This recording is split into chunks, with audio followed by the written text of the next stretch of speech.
আসসালামু আলাইকুম, কেমন আছেন সবাই? আশা করি সবাই ভালো আছেন, সুস্থ আছেন। কাছে দূরে, দেশ বা দেশের বাইরে যে যেখানে বসে প্রতিনিয়তই ইউটিউব চ্যানেল এবং ফেসবুক পেজের ভিডিওগুলো দেখে থাকেন তাদের সবাইকে জানা আন্তরিক শুভেচ্ছা এবং যারা নতুন তাদের জন্য রইল অভিনন্দন। শুরুতেই দেখতে পাচ্ছেন দেশি মুরগির মাংস রান্না। আজকের রেসিপিতে কী কী আছে এটা একটু আপনাদের সাথে শেয়ার করব। দেখতে হলে শেষ পর্যন্ত সাথে থাকবেন।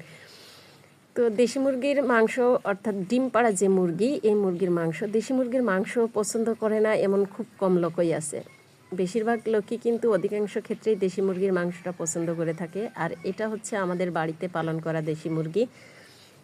আর বাড়িতে পালন করলে একটা দিক থেকে সুবিধা হয় কি, যখন প্রয়োজন হয় ইচ্ছা মতো কিন্তু নিজেদের প্রয়োজনের জন্য সেটা খাওয়া যায় বা ব্যবহার করা যায়। তো যেটা ব্যবহারের জিনিস সেটা ব্যবহার করা হয়, যেটা খাওয়ার জিনিস সেটা খাওয়া হয়।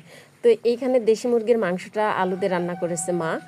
আর আলু দিয়ে দেশি মুরগির মাংসটা বেশ সুন্দর হয়েছে মাশাল্লাহ। আর এইখানে সাথে আছে হচ্ছে সিটা রুটি। তবে সিটা রুটিটা আমার মা অনেক সুন্দর তৈরি করতে পারে, আমি কিন্তু তেমন একটা সিটা রুটি তৈরি করতে পারি না।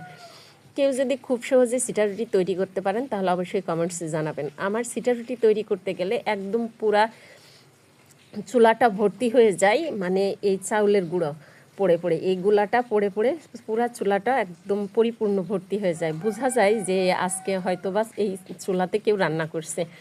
কিন্তু আমার মা যখন তৈরি করে তখন আসলে এমনটা হয় না। আচ্ছা, এর সাথে ছিল হচ্ছে সাতপুতিয়া পিঠা, অর্থাৎ এটাকে আমরা নর্মালি ছাঁচ পিঠা বলে থাকি, অনেকে সাতপুতিয়া পিঠা বলে।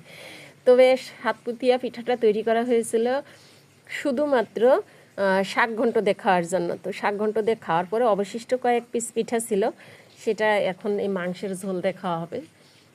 আসলে আমার কাছে অত বেশি মাংসের ঝোল দিয়ে সাতপুতিয়া পিঠাটা ভালো লাগে না, আমার কাছে বেশিরভাগই ভালো লাগে শাক ঘন্ট দিয়ে। আর সাথে ছিল চাউলের রুটি, নরম তুলতুলে চাউলের রুটি। চাউলের রুটিটাও আমার মা তৈরি করছেন। আর চাউলের রুটিটা এত সুন্দর নরম সফট হয়, আমার মায়ের তৈরি রুটিগুলো অনেক সুন্দরভাবে ফুলে যায়। তো এইখানে চাউলের রুটি যে তৈরি করছে, রুটিগুলো অনেক সুন্দর হয়েছে। আর এটা দিয়ে মাংস দিয়ে খেতে কিন্তু অনেক সুন্দর লাগে। তো আমার কাছে তো সব থেকে বেশি ভালো লাগে সিটা রুটি আর মাংস। আপনাদের কাছে চাউলের রুটি, সিটা রুটি অথবা সাতপুতিয়া পিঠা, কোনটা দিয়ে মাংস খেতে বেশি ভালো লাগে কমেন্টসে জানাতে ভুলবেন না।